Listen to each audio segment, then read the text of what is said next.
Welcome to Fall Into Awakening the Senses, a bold, blind beauty series. I'm Nazreen, one of the moderators tonight. And our fall topic for tonight is interable relationships. One's disability doesn't define a person. Relationships can transform one's mind, body, and soul. And love is out there and is accessible for everyone. People with disabilities desire relationships too, meaningful, fulfilling relationships. No one is perfect, and disability or not, we each have to work really hard at supporting and loving one another. All humans have the desire to be loved. Tonight, we're taking a deeper dive into interable relationships with some wonderful panelists. And our segment is going to be moderated by our interns, Iliana and Ava. Before we get started, we're going to turn this over to Steph McCoy, the founder, for a little housekeeping. Hi, everyone.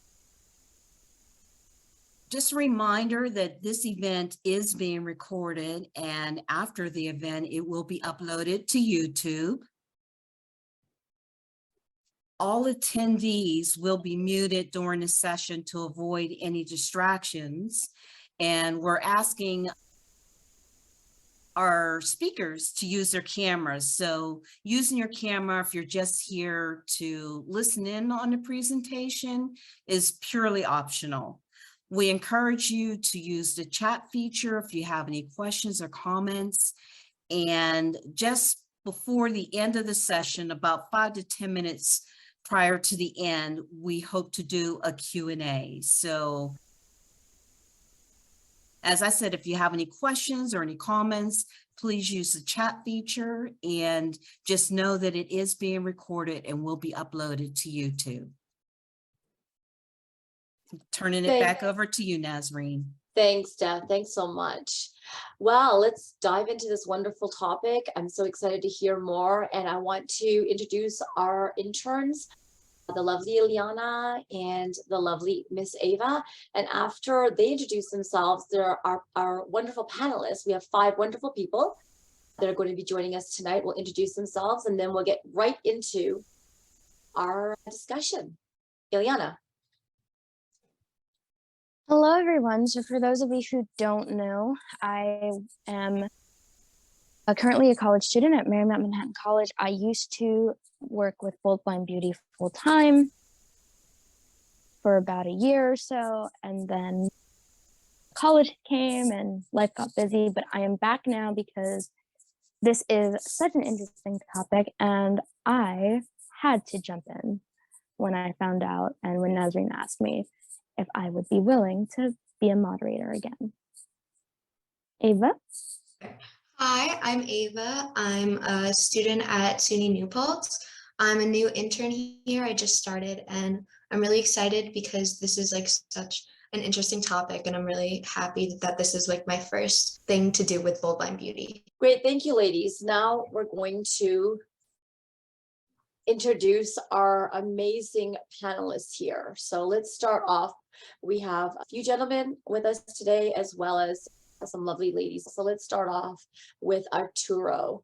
Why don't you do a quick introduction, please? Good evening, everyone. My name is Arturo Soto. I am a college student. I am a student at Queens College, where I am the vice president of the Committee for Disabled Students. So I'm passionate, talking about topics such as, the ones we're going to speak about tonight. And I'm looking forward to hearing what my fellow panelists have to say and just fostering a positive discussion. Thank you, Arturo. Nice to have you. Welcome. And our second gentleman on our panel is Jahron. Welcome, Jahron. Hey, how you doing, everybody? So my name is Jahron Black. I am a freelance brand ambassador. I am a songwriter. I am an audio engineer. I do a lot of things in the music world. I am also the president of a nonprofit organization called the New York Association of Blind Athletes. We promote blind sports in the New York City area, such as goalball and blind soccer and so on and so forth. Happy to be back here with Bold Blonde Beauty and everybody on the panel today. Excited to have you. Thank you for joining us tonight. Emilee. Hello, everyone. My name is Emilee Schevers. This is my second Awakening the Senses panel, and I'm a Bold Blind Beauty ambassador, so super excited to be here. I'm an early childhood educator. I just graduated from Mohawk College, and I'm from Ontario. Great, thank you. And Aziza. Hi, everyone. I am Aziza. I live in Denver, Colorado. I am also one of Bold Blind Beauty's ambassadors, and I love the work and opportunity they provide and meeting everyone. I work in home health, providing in-home support services to people with various types of disabilities. Awesome, thank you. And last but not least, Gabby.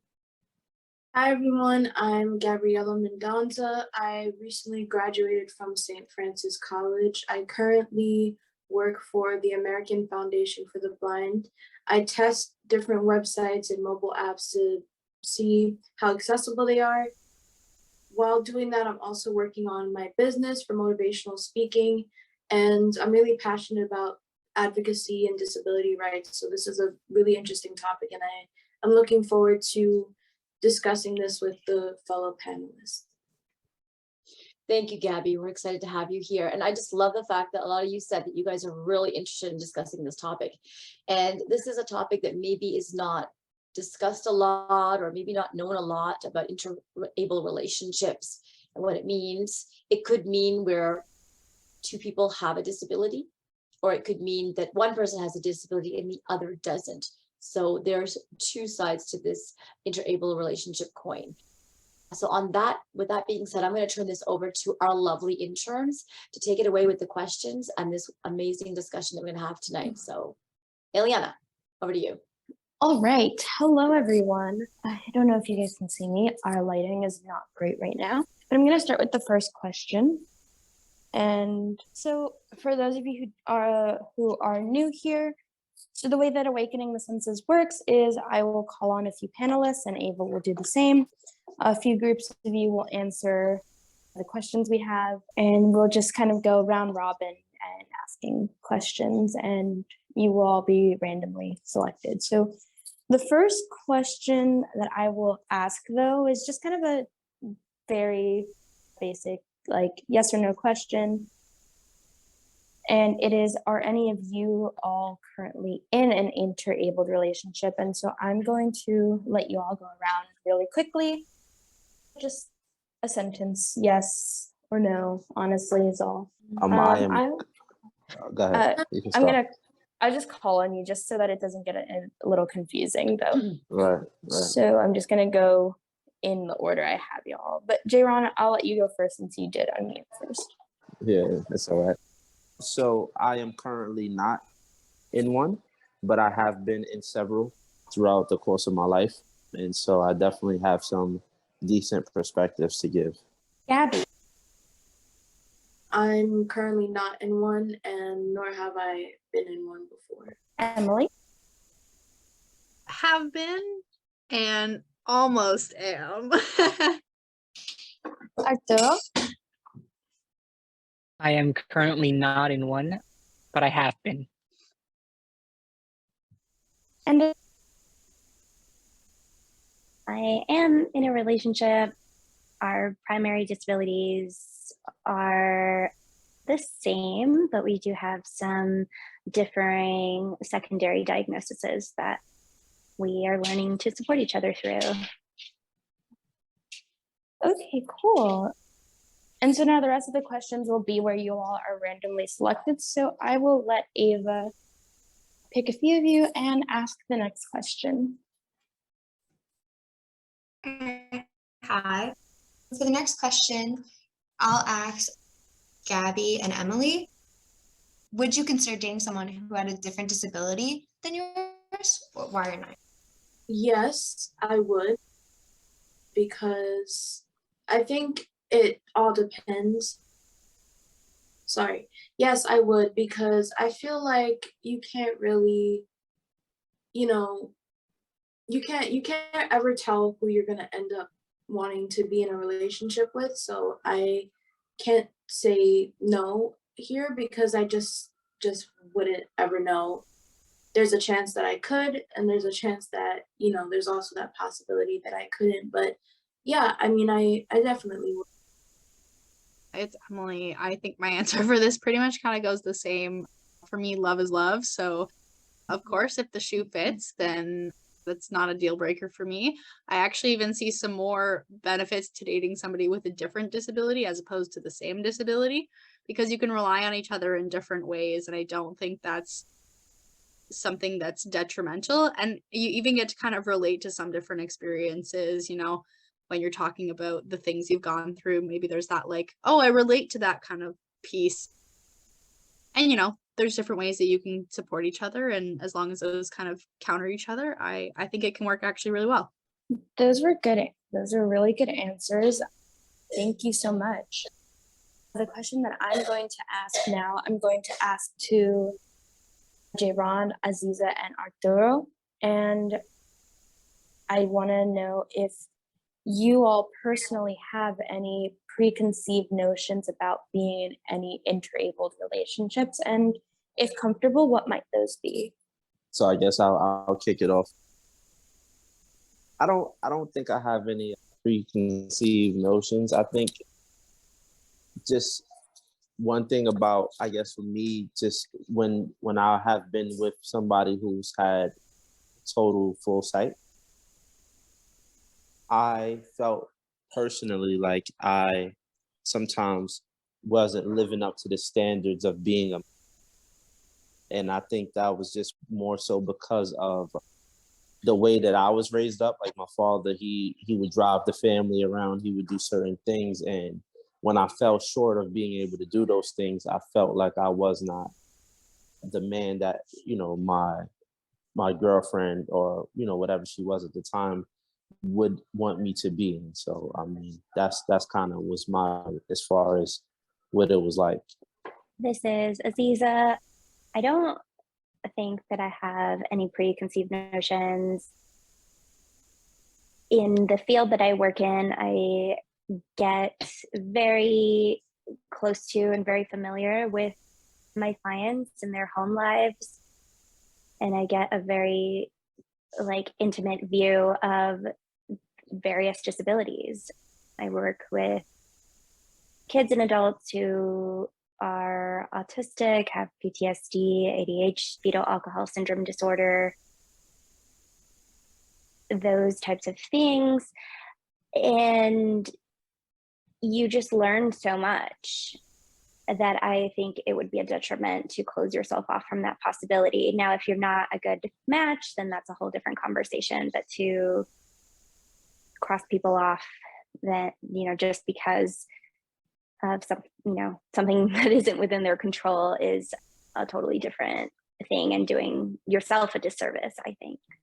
This is Arturo. Right now, I do not have any preconceived notions, but I can't say that I, pre-vision loss, me didn't. Prior to vision loss, I would see couples in, interabled relationships, and I used to get this sense of that there was, this sense of dependency in the relationship where one, depended on the other, or they both depended on each other. And I viewed it as this, negative thing. And vision loss is an odyssey. And many odysseys, it is a, learning journey. And one of the things that I've learned is that it's quite the opposite. It's not this concept of dependency that I once thought it was, but it's, empathy. People that are in these relationships we are capable of, being empathetic to the, to our partners, to the other person, to the other individual. And when you're empathetic, you understand, you try to put yourself in the person's shoes, and you just try to understand on a more personal level. And that's what it is. So, yeah. Thank you so much for those answers. Okay, for our next question, it's Do you think that there is enough education, awareness, and tools given to with a particular topic within the blindness community?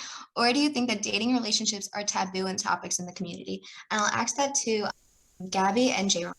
So I think that there are a lot of topics that are not discussed.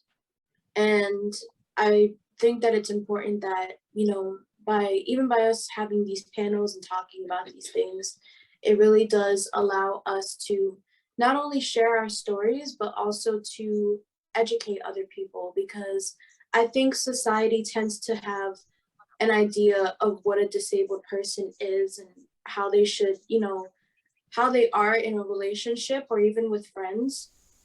So I think that there are definitely topics, and this is definitely a big one that I personally can say that I haven't seen or heard many people talk about in the community.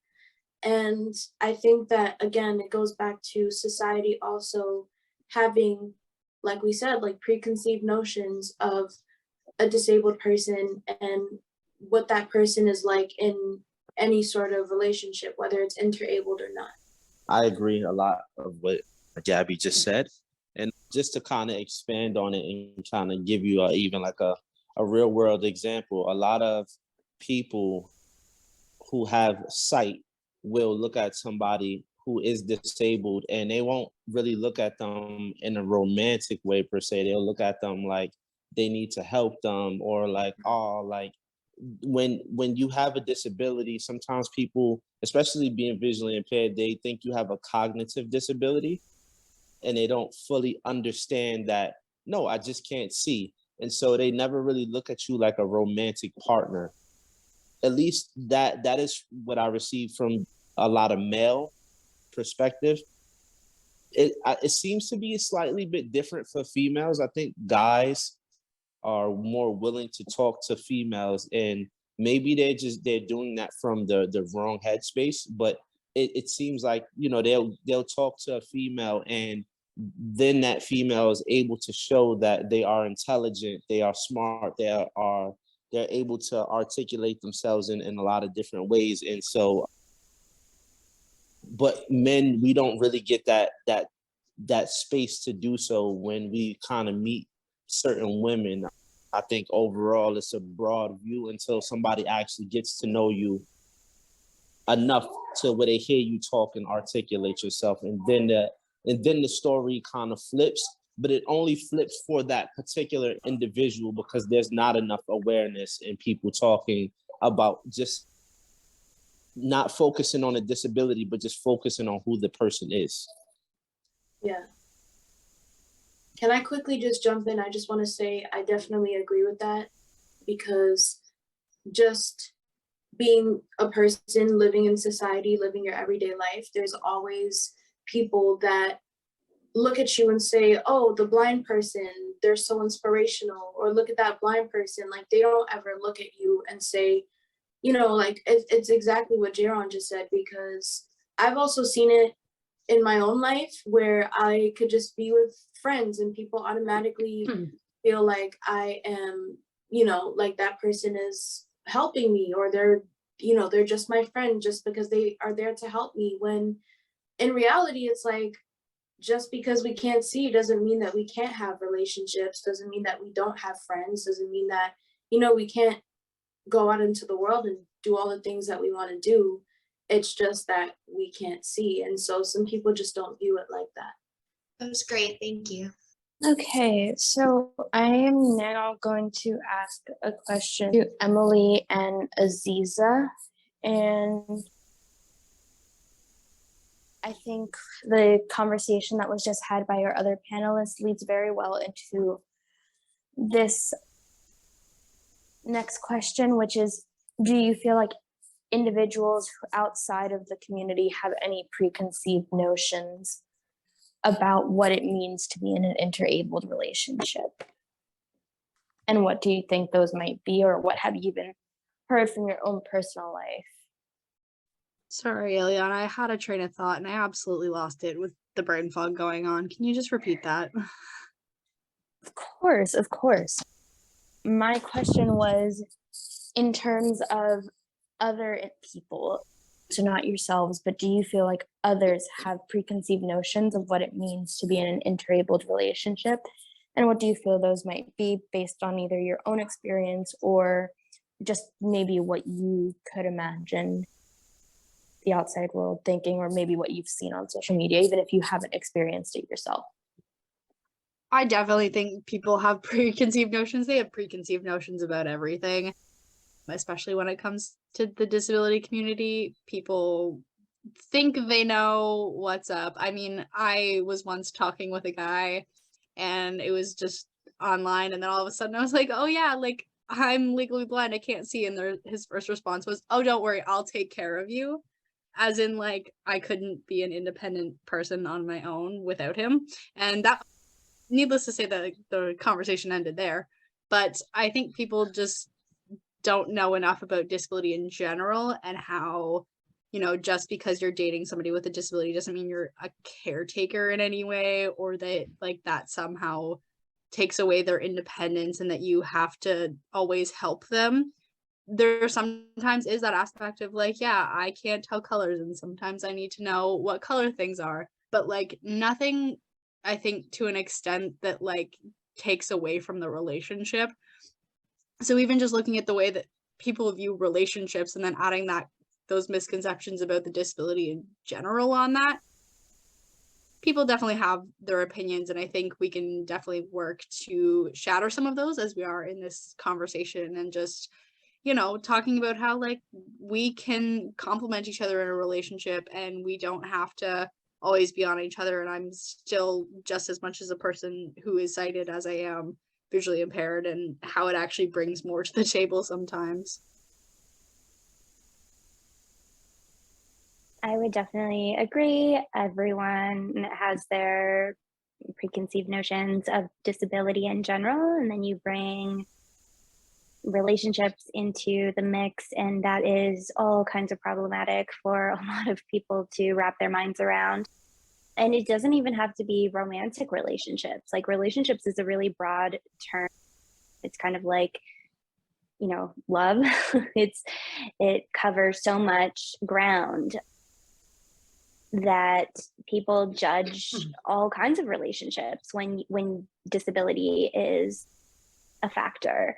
When I've been working with clients, I've gotten some comments like, a lot of my clients are children, so it's like, oh, it's so nice that they're helping you. And it's like, no, actually, I'm getting paid to be here with them. Like, this is my job. You know, the same has happened with partners. It's like, oh, you know, you're so nice to help them. And it's interesting because it is a visual judgment. My ex was a high partial. And so, you know, when he was perceived to be sighted, he was helping me. But if we walked up to a counter that was really tall and he was seen holding a cane, people can't see my service dog over the counter. So suddenly I'm in the position of being perceived to help him. So it's really fascinating. But then you also have to contend with the perceptions that your partner might have. One thing I've struggled with is I am a chronic migraine sufferer, and I've gotten comments from many people in my life, including partners, that are just like, oh, it's just a headache, or, oh, you're just telling me that because you want me to be quiet. You know, when I'm asking for something that I need in those moments, or like, you just want me to stop talking, you don't want to have this conversation. It's like, no, if I didn't want to talk to you, I'd tell you. Like, actually, my head is pounding and I can't process what you're saying right now. So getting people to, you know, get past their insecurities and their perceptions to listen to what you're asking for and what you need out of whatever type of relationship it is can be its own hurdle. I love your answer there, guys. That's excellent. Yes, thank you so much. Amazing. I just want to know, Arturo, what do you think of that question? I don't want to forget you. I think that, you know, just how, you know, like my fellow panelists say, I think that on like everything else, like any other subject, people definitely have, you know, those preconceived notions, those thoughts.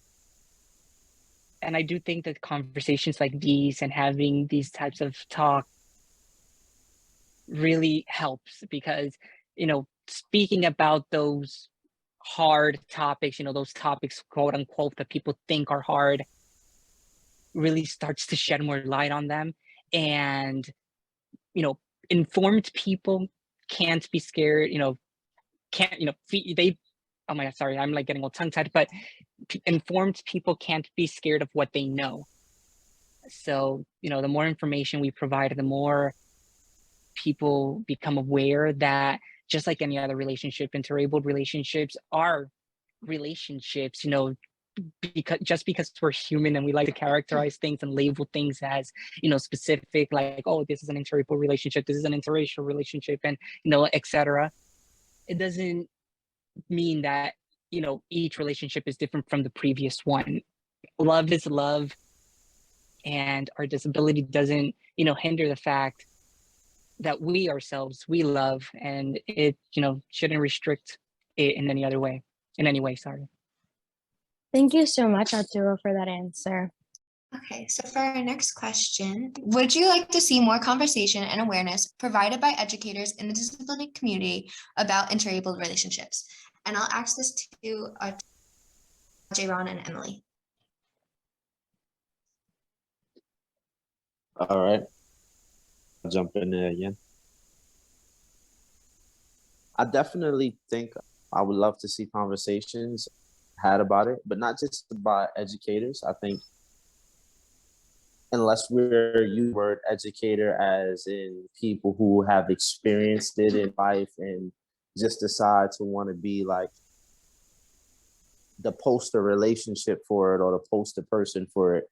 It just needs to be had all across the board. It needs to happen at bars. It needs to happen maybe in the colleges. It needs to happen maybe in cocktail hour at the workplace. But, they need to structure it in a way where people don't feel like you're trying to teach them necessarily, but more so just like casually pass information on. Like if I was telling Arturo, hey, like the Bulls game is going into overtime, bro, can you believe it? You know what I'm trying to say? Like just a way that we can bring it into our everyday life conversation so it doesn't seem like this is a educational piece, because sometimes people don't really want to retain educational information. Like they'll remember it in that moment and then they'll like just forget it. Like how many of you remember how to do the A squared plus B squared equals C squared and all that stuff, right? Like when you learned that in school, how many of you actually remember that? And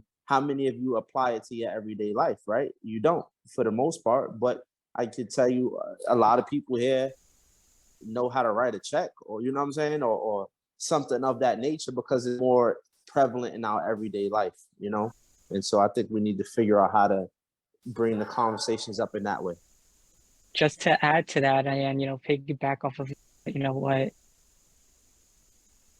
my fellow panelists said, it's there is this like they previously mentioned, there's this preconceived notion in society that disabled individuals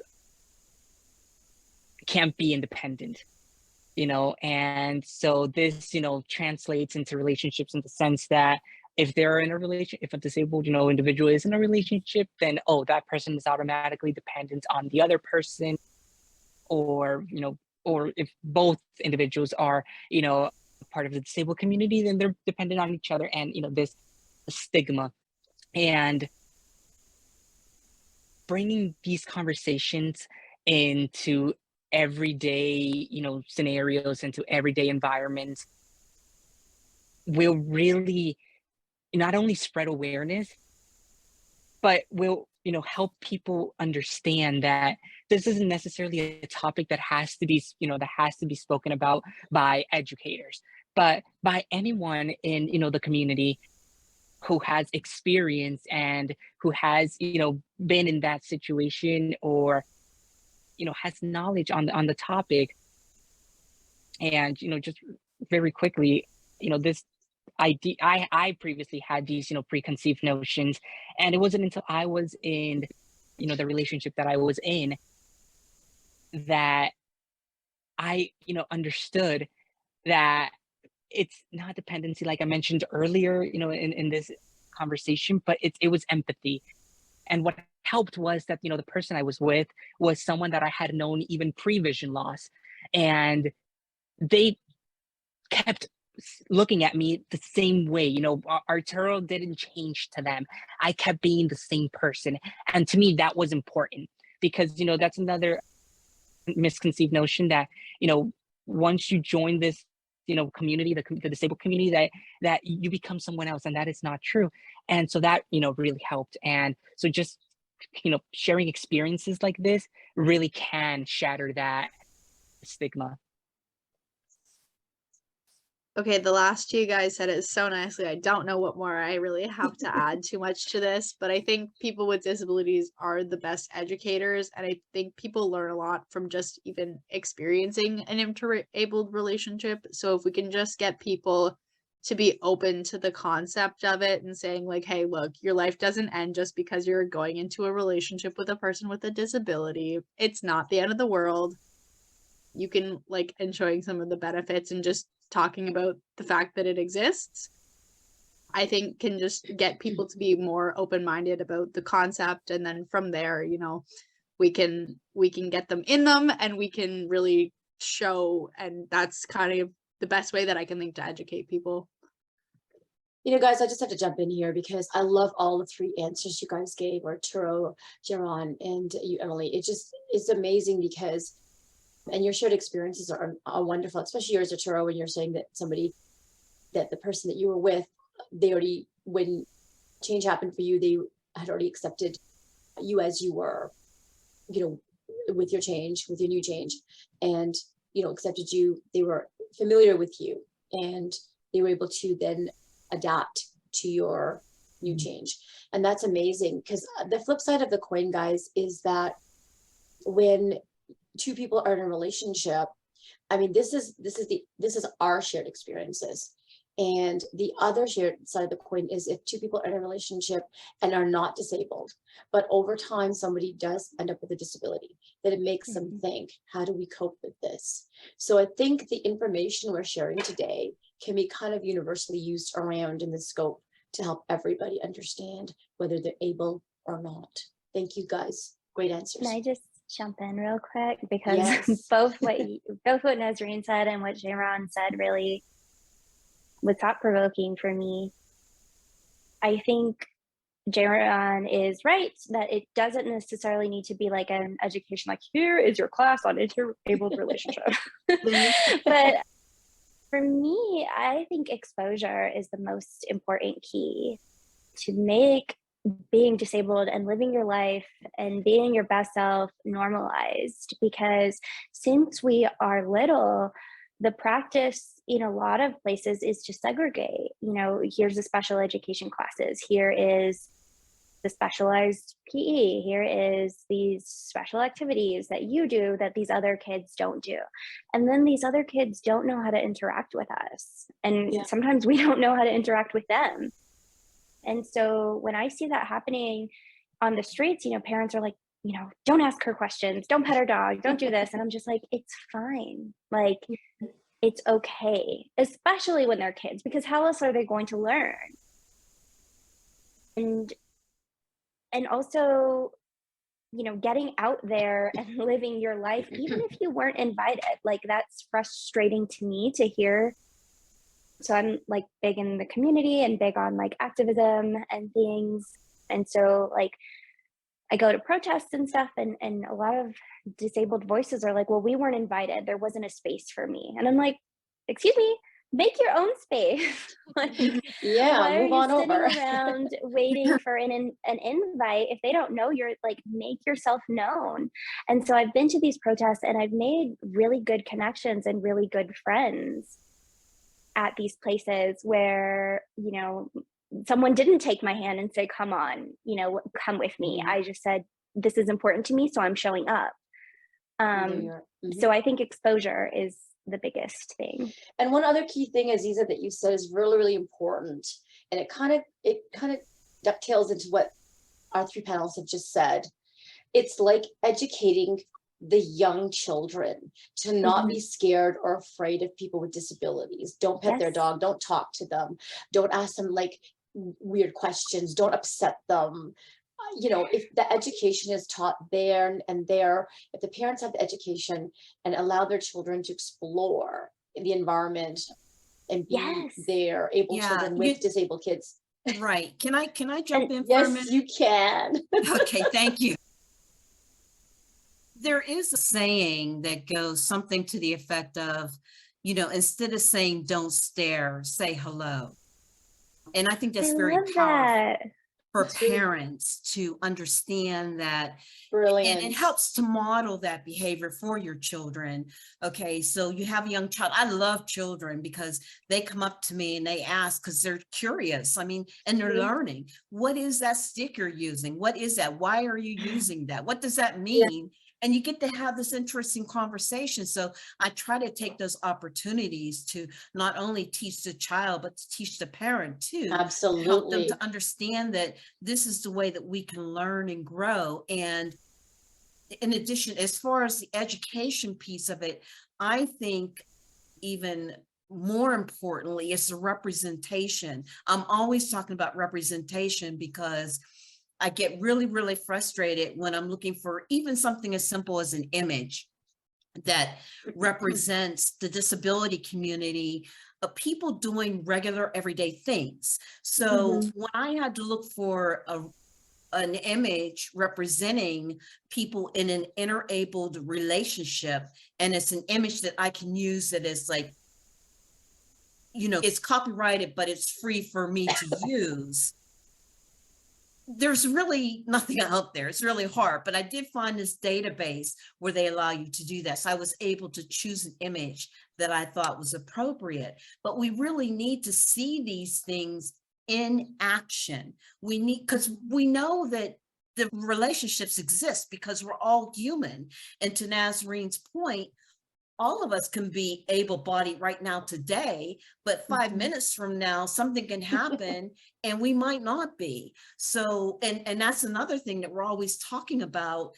The thing about the disability community being the largest minority group is that anybody at any given time, no matter how wealthy they are, no matter, you know, what groups they belong to, how much education they have, they can become disabled. Absolutely. Yes. Great points, ladies. Great points and great thought there, Aziza. Yes, go on. Sorry, I just wanted to say, you know, I've also experienced this with kids whenever I'm out, especially just, you know, using your cane. There's been times when kids would turn to their parents and be like, "Mom, like what is that? Like, is that, you know, is she blind?" And I would stop and I would turn to the kid and I'd say, you know, "Hey, like if you want to talk to me, if you want to ask me a question, like I'm open to answering any of your questions." And sometimes you hear the parents be like, "Oh, like don't ask questions and don't, you know, don't try to interrupt her if she's walking." And it's like, "No, please, like interrupt me while I'm walking. Come over and ask me whatever questions," because I feel like for me, I've also seen how people are very, you know, not so curious about these things. I've seen the ignorance that some people have as well, where they kind of are more disrespectful and more inappropriate about their questions. But it's like, I love being able to talk to the kids and then also talk to the parents and say, well, you know, hey, like this is what I do and this is how I do X, Y, and Z. So it just, and then they can say, oh, thank you for telling them. And that really does allow them to now go into the world as they grow up and say, well, you know, I kind of had this encounter with this blind person and this are the things that they told me. So I think to Gabby's, right, Gabby? Yeah, Gabby's Gabby. point, it's better to ask and to let your children ask than to give them wrong information, because I've seen people say, oh, why does she have that dog? And it's like, oh, you can't pet that dog because it'll bite you. And I'm like, no, actually, she will not bite you. She will probably love you more than she loves me because you're little and you probably have had snacks. But that is not the reason you shouldn't pet. So if you don't know as a parent, maybe don't offer up that information because you're teaching your child something wrong, like genuinely untrue. Yeah, absolutely. It's better to ask than to be ignorant. Yes. And I think somebody else mentioned in the panel, and I don't want to go too deep into this, but somebody else mentioned another facet, and that was interable and interracial. And then that also can be another sort of misconception, or all kinds of wild things society can be thinking about that too. And that's another layer in all of this that we're talking about. So that was a good point. I think it was Arturo who made that. And yeah, so thank you for that. Back over to our lovely interns. Iliana. Sorry, I hijacked it. No worries. These were all so interesting that I was like, I'm not going to interrupt. I'm just going to let this happen. So I'm going to ask Emilee and Arturo. The question is, do you find it easier to be with someone who does not share the experience of having a disability, or do you find that a little bit more difficult? It's Emilee, both. So I think it definitely has its challenges. I really fit in with the disability community because you're like around people who know exactly what you're talking about. And that does make it really easy to talk with and connect with those people over lived experience. So in some ways, like, it is a little bit harder because you're trying to explain the fact that, like, you know, people don't know what a white cane is, and they're like, oh, okay, cool, like, don't necessarily get it. So sometimes when you're talking about tougher topics, like, there's not as much connection on a piece. But I think that just leaves room for what we kind of already talked about, of like that little bit of education piece and the way that they get to learn about it and kind of experience it alongside you and become a little bit more open to it. And as long as they're willing to kind of have that learning, and, you know, they're not about to just shut you down every time you're trying to talk about a problem related to your disability, then it's not so much of an issue. I agree. Just to add on to what Emilee was saying, I don't think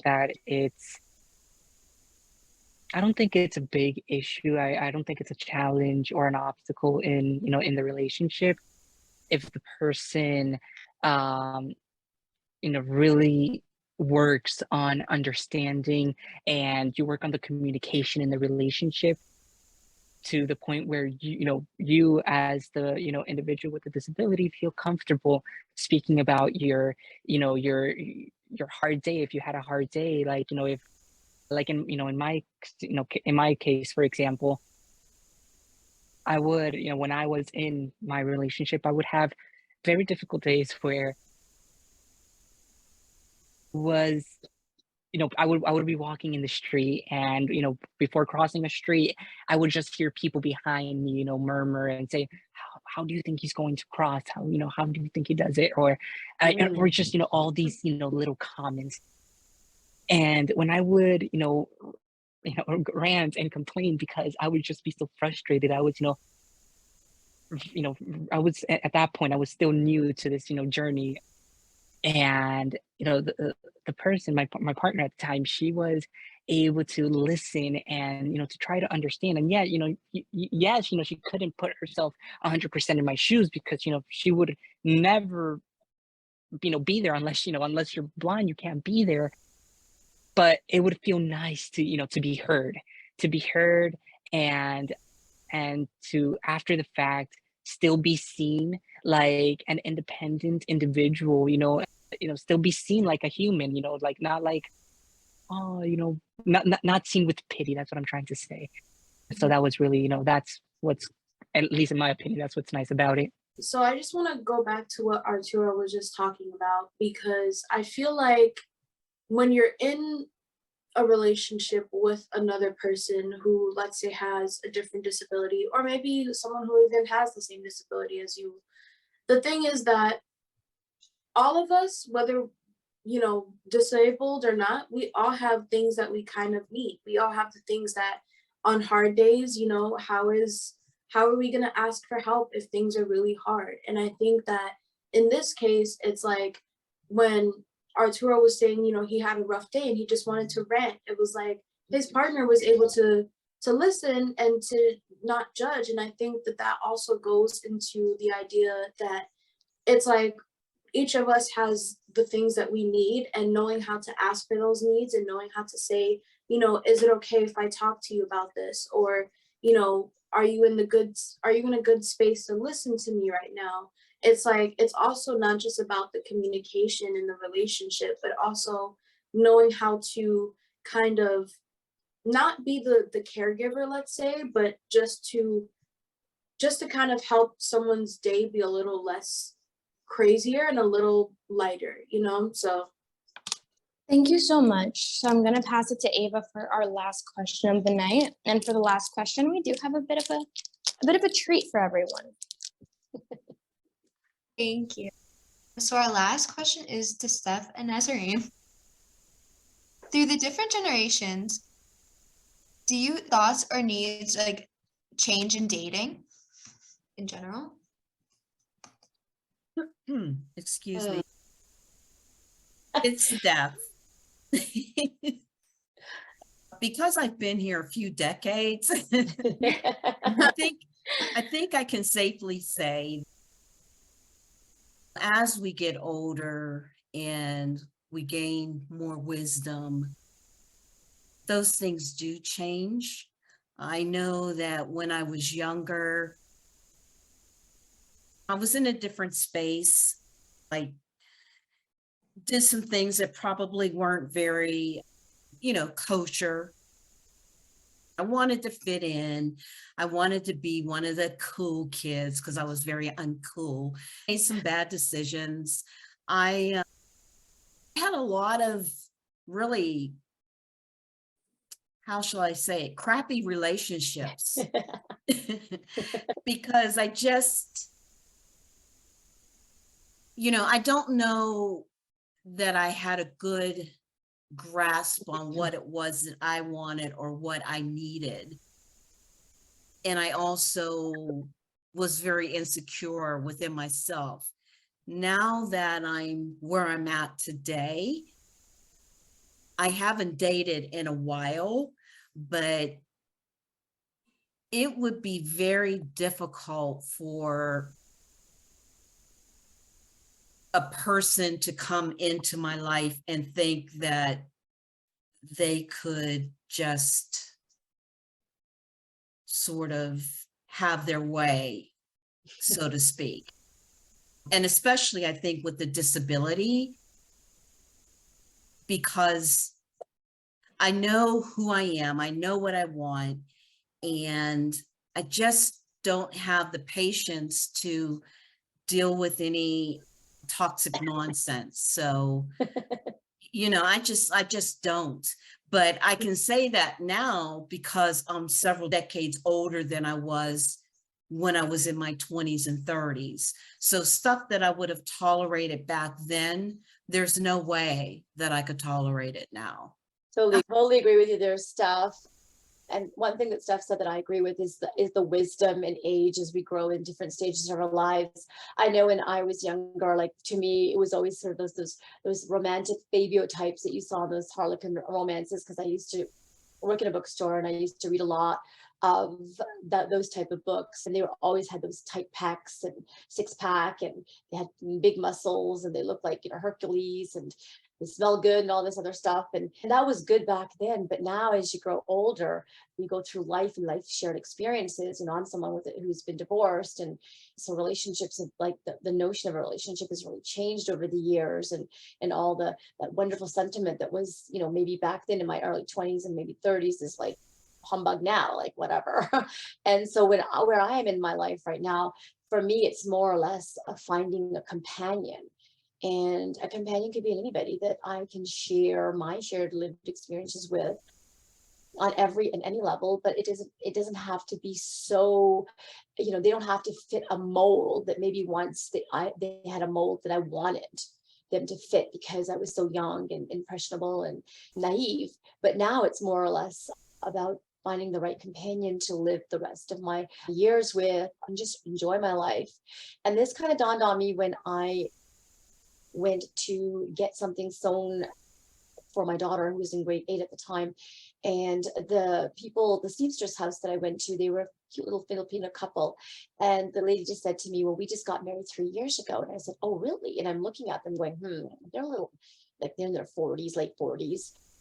And I thought, And then they said, and this is what it sparked for me is when they said, oh, we were never married before, but we just found each other and we got married and we're from the same church because we wanted not to be alone in our golden years, and we wanted a companionship.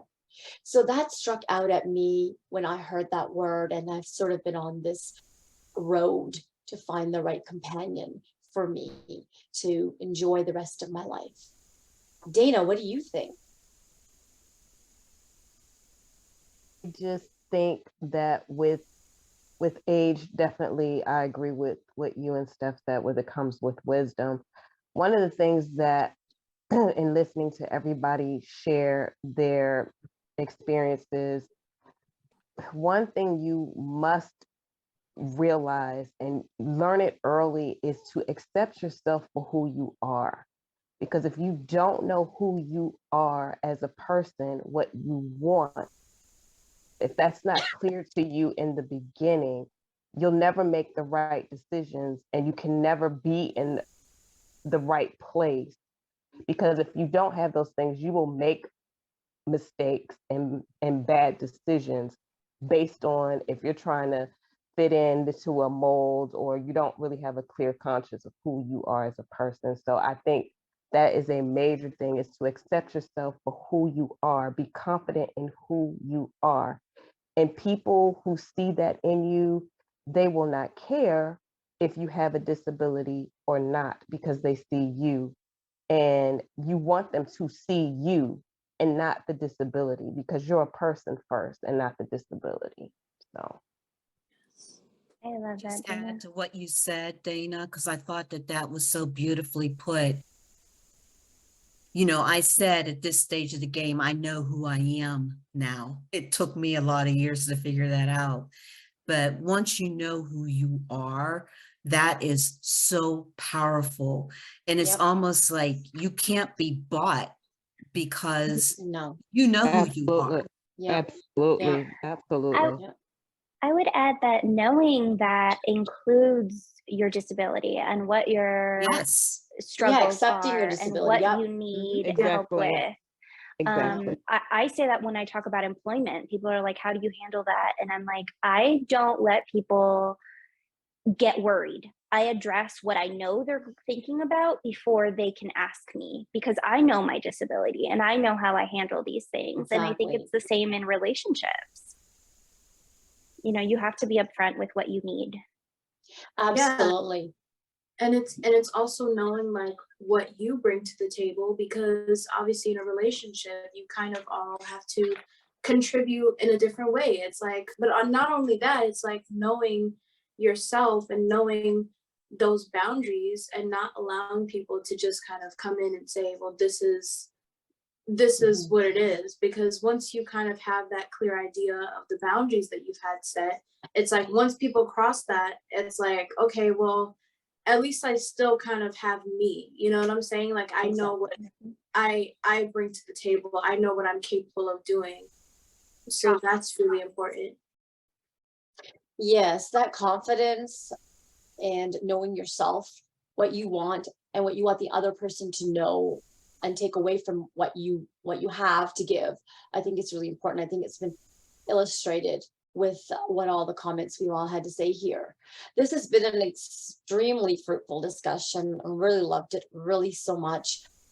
I just want to ask our lovely interns, because I would just like to ask, what are your thoughts, if you have a minute each, quickly, about interabled relationships? Are you in them? And, you know, is it something that you have explored? Ava, Iliana?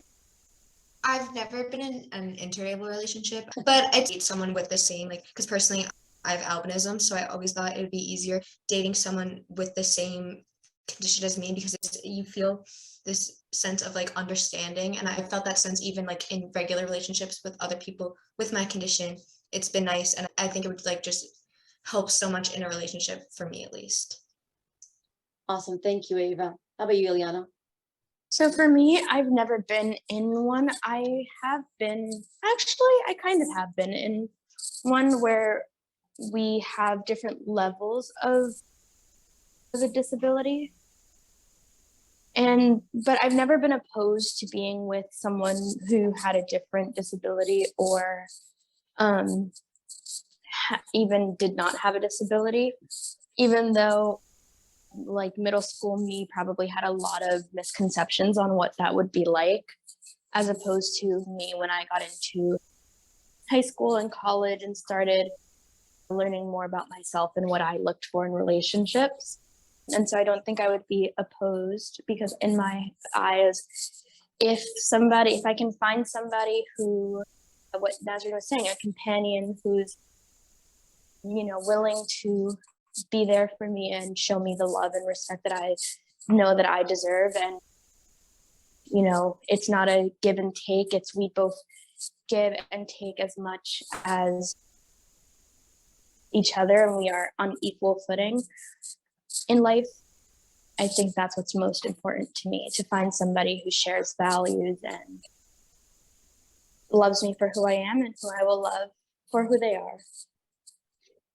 Well said, Iliana. Thank you so much for that. That's very well said. Well, guys, we are running out of time, and this has been a most amazing conversation and discussion. I just want to throw it out to our audience. Does anybody have any questions or comments that they'd like to share at this time? Please raise your hand. There's no comments in the chat. Okay. Oh, someone You're said thanks. Oh, welcome. Libby. Welcome. Libby said thank- thanks. Thank You're you. welcome. Thank you for Libby. being here. Thank you. Absolutely. This was amazing, and I really appreciated this. It's just beautiful to be able to talk to everyone and to share our opinions. So yeah, thank you. You're Also. welcome. Well, this has been a great discussion, everybody. And what I want to leave you with are 6 essential tips for interable relationships, or any relationship for that matter. You want to spot the right qualities. You want to have confidence. You want to communicate openly, focus on the other person. You want to show gratitude, and don't compare. Interable dating is possible through patience, perseverance, and understanding from both sides. For people with disabilities, just work on yourself and improve your skills, your body, mind, and soul, in addition to being positive in life. For people without disabilities, date the person, not their inabilities. And in any case, doesn't love conquer all? Love is accessible for everyone. Thank you for our panelists, Jahron, Arturo, Emilee, Aziza, Gabby. Thank you for our lovely interns, Ava and Iliana. Thank you to Steph, Dana, our team, and all of you avid followers and bold blind believers for being here and joining us today for this discussion. You can catch it on the replay on YouTube, and do stay tuned for our spring edition of Awakening the Senses coming up in 2023. Thank you.